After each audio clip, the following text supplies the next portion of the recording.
Bueno, lo que vamos a hacer es reforzar algunos conceptos de lo que es el nutcracker, repasando. La compresión de la vena renal puede ser anterior, puede ser posterior o circunaórtica. La mayoría, el nutcracker típico es el dolor en flanco izquierdo o lumbar alto asociado a hematuria y puede tener signos asociados a la congestión pélvica. ¿Cuáles son los criterios ecográficos para decir que hay una compresión de la vena renal? Tiene que haber un ratio de diámetro mayor de 5 y ratio de velocidad mayor de 5. Me refiero a lo que sería la vena renal y al nivel de la compresión. Y la presencia de dilatación de la vena gonadal, dilatación y de toda la vía derivativa que se puede generar. También ángulo aorto-mesentérico menor de 30 grados. Esos son algunos criterios ecográficos. Con respecto a los criterios tomográficos, se repiten. Entonces lo que tenemos es el ratio de diámetro, la presencia de colateralidad. Vemos los tres patrones: anterior, posterior y circunaórtico. Y entonces también por tomografía, si no tienen un buen ecografista, con la tomografía pueden identificar cuál es una compresión. Siempre no tratar imágenes, sino tratar pacientes y correlacionarlo con la clínica. Algunos ejemplos de compresiones. En el mismo criterio estudiamos la vena renal, todos los pacientes se estudian de la misma manera. Cuando posicionamos el catéter en la vena renal es importante estudiar con y sin maniobra de Valsalva, donde se puede ver las compresiones. Yo siempre muestro esta imagen, es el mismo paciente, pero con 4 imágenes diferentes. Todo depende de dónde coloco el catéter. Entonces, es importante también poder interpretar las imágenes. Fíjense, el mismo paciente con y sin técnica de sustracción, donde muchas veces la flebografía simple no muestra las vías derivativas que se generan en este paciente. ¿Cómo le decimos al paciente? Lo entrenamos. Respire hondo, haga fuerza con la panza y no se mueva, no se mueva, no se mueva, no se mueva. Fuerza, fuerza. Ahí es donde se reproduce el fenómeno compresivo. El estudio rotacional te permite ver perfectamente la impronta de la aorta sobre la arteria, sobre la vena, y las vías derivativas que se pueden generar. Después, si necesitan más información cómo hacer un estudio rotacional, se lo podemos dar. IBUS nos permite ver muchas veces no solamente una compresión en el compás aortomesentérico, sino que a veces se ven compresiones más distales y están relacionados con estructuras ligamentarias. ¿Cuáles son los criterios radiológicos? Lo mismo que lo anterior, que los criterios ecográfico y tomográfico, y acá lo que se puede ver es la presencia de colateralidad. Y habitualmente no hay gradiente de presión. ¿Por qué no hay gradiente de presión? Porque hay vías derivativas. Por lo tanto, el gradiente de presión es relativo. Todos los pacientes son sometidos a ecografías, a tomografía, la flebografía.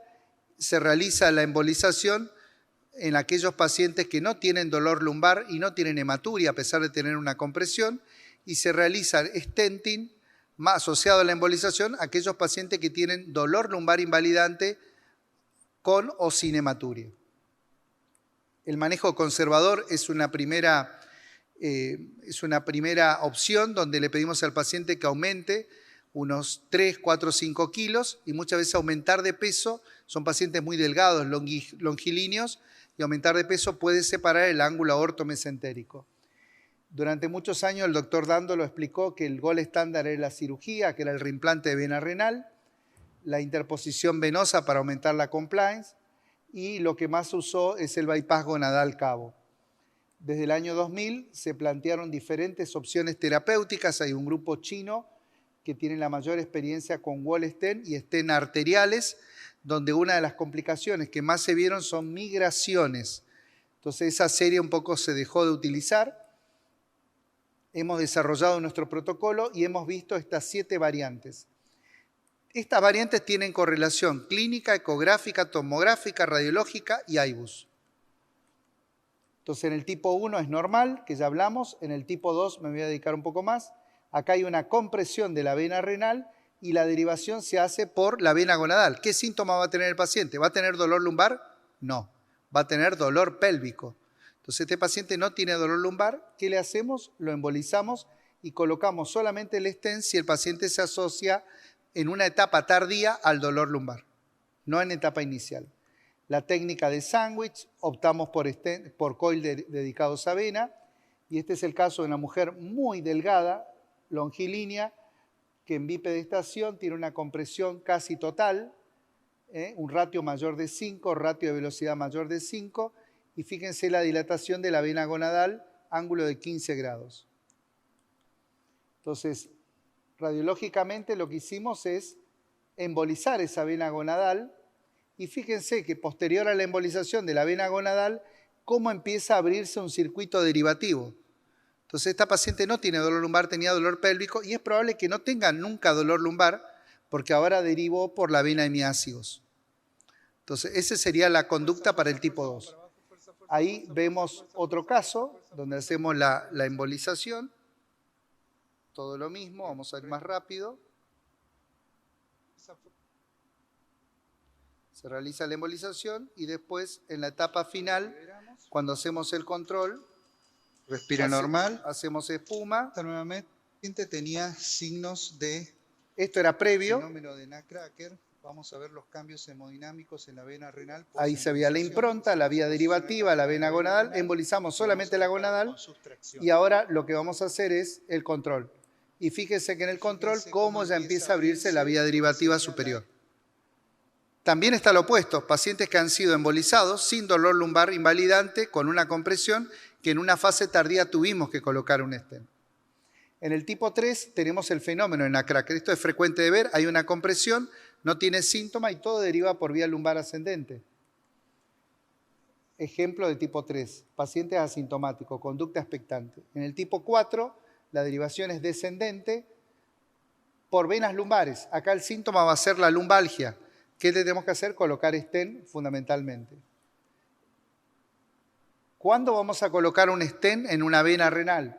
Cuando tenemos dolor lumbar severo 7 en 10, falta de respuesta a la terapia alternativa, reagudización o aparición de lumbalgia post-embolización, gradiente de presión mayor de 4 a 5. Optamos por stent dedicados a vena. El caso de una vena retroaórtica, una chica de 17 años, con dolor invalidante. A esta chica, ¿qué hicimos? Sí, le pusimos el stent inicialmente. Y acá fue uno de los casos que tuvimos una falla en la liberación de este stent de vena retroaórtica, que justo en el momento de la liberación el stent se desplazó hacia la cava. Es una falla técnica. Entonces, eso fuimos mejorando con el tiempo. No fue necesario retratarla. Quedó el stent bastante metido en la cava, pero sin implicancia clínica. Y está en seguimiento de más de 6 años. Este es un tipo 5, que es una derivación contralateral. ¿Qué va a tener? Dolor lumbar. Lo embolizo y le pongo el stent. El caso de una mujer de 42 años con dispareunia, dolor lumbar intenso, microhematuria. Fíjense el ángulo cerrado, la vía derivativa lumbar que se desarrolló. Este es el caso de la misma paciente con la misma imagen en diferentes sitios del catéter. Entonces, ¿qué hicimos? Embolizamos la gonadal izquierda, embolizamos la glútea inferior izquierda, la obturatriz izquierda, la obturatriz derecha, y lo que hicimos es colocar un stent. Por cuestiones de tiempo, vamos a avanzar. Entonces hicimos el diagnóstico, siempre predilatamos con un balón de 6 y de 8, evaluamos por IBUS, ahí van a ver por IBUS, estamos en vena cava, vamos avanzando con el IBUS. Esta es la imagen intravascular y ahí ya se ve la aorta y la compresión. Cuando está justo a nivel de la apófisis espinosa, eso nos permite identificar con el IBUS el sitio ideal de compresión donde vamos a poner el stent. Y después, si vamos avanzando, desaparece la luz más allá del compás aortomesentérico. Fíjense que casi la mitad del cuerpo vertebral está comprimida. Eso es por tabiques. Y después, posteriormente, reaparece la vena. Por eso nos ayuda a poner los stent. ¿Cómo quedó previo y posterior a la colocación del stent? Es importante el seguimiento. Van a ver por ecografía la mesentérica, la aorta, que el stent esté normo inserto, y siempre se complementa con el tratamiento extrapélvico. En el tipo 6 es la derivación combinada o múltiple. Ahí hacemos embolización, en algunos casos stent. El caso de una mujer, fíjense, con ángulo aortomesentérico cerrado. Ahí van a ver la fuga pélvica, un nutcracker muy severo con derivación múltiple.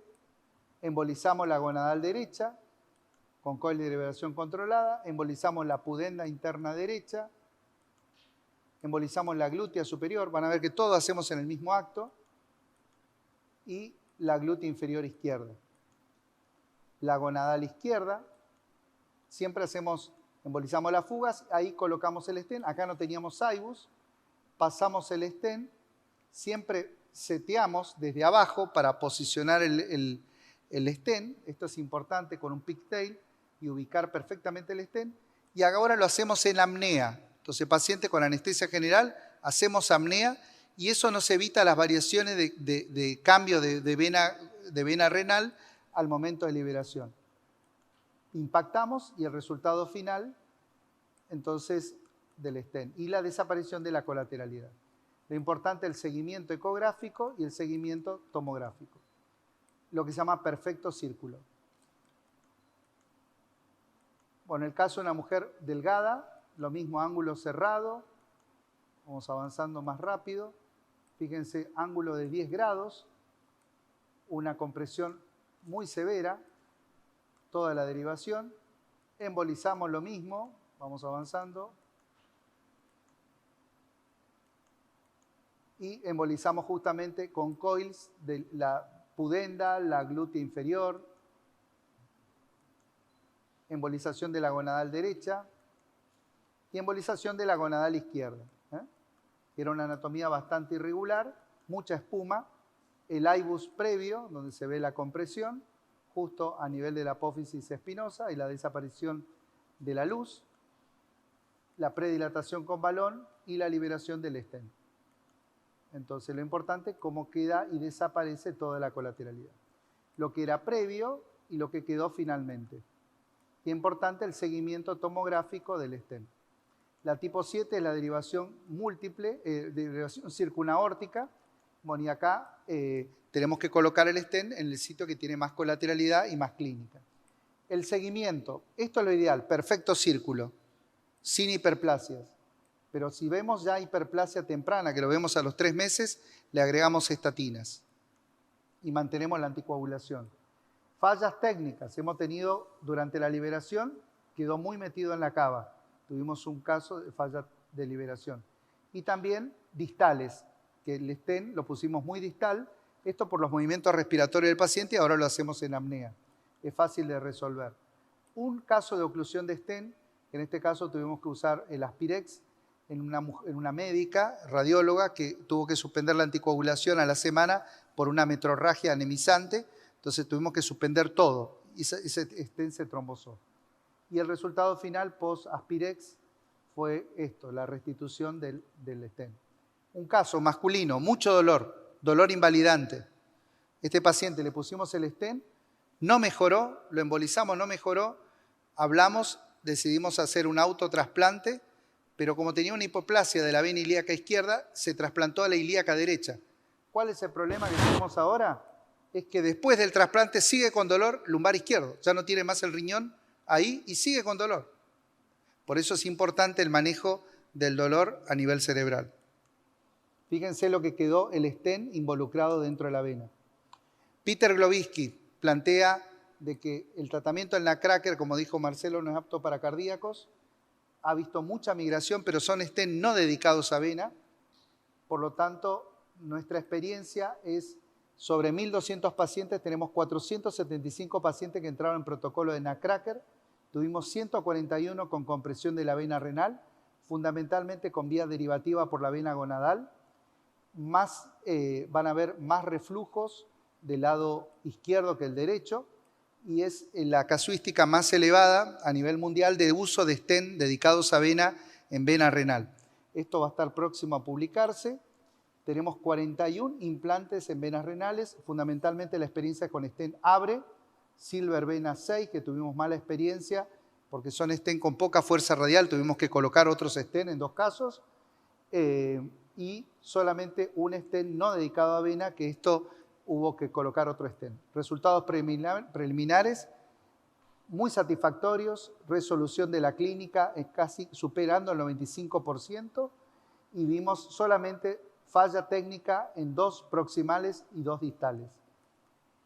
Como conclusión, y perdón la extensión, no existe un solo síndrome nutcracker. Cuando hablan, tengo una nutcracker, yo siempre le pregunto, ¿y qué clínica tiene? Y de acuerdo a la clínica ya pienso en la vía derivativa. Entonces, no tratar imágenes, las compresiones son la regla, se ve frecuentemente, pero tiene que estar asociado a la clínica. Y creo que el stenting resuelve muchos de estos problemas. Muchísimas gracias.